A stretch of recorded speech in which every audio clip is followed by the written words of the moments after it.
The first woman that I love and you love is your mother. I was 5. I remember I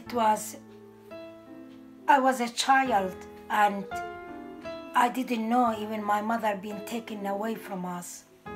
So I was just standing there and just looking around. Suddenly, after an hour, my uncle come and took us all to his father's house, my grandfather. What was happening there?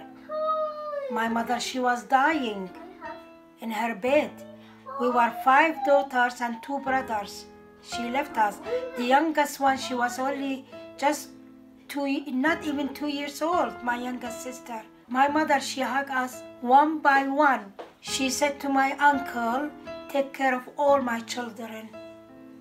I am leaving them in your hand. 40 days later, it was a wedding. I was only 5, but children can understand. So I looked from the door and I saw a woman sitting beside my father. So I said to my cousin, I was very close to my cousin, whose wedding is? My cousin, she says, your father's wedding. It was very, very sad because that was my mom's wish to take care of all of us. But my father, he got married. I was devastated. I remember my older sister, she asked my father, why you are getting married? He said, well, I have to get married because she have to look after you, all of you. We looked after her. She didn't look after us. She didn't have love inside her. Only she had love after every year having children, and my sister was looking after her.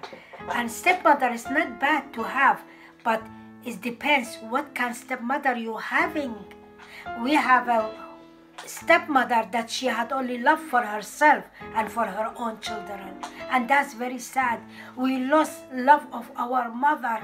So whoever have a mother, treasure that, because no one can replace your mother. Mother is something nobody can. Just be blessed to have mother with you. Mother is something no one can replace her. Mother is something that no love of mother can nobody replace that love.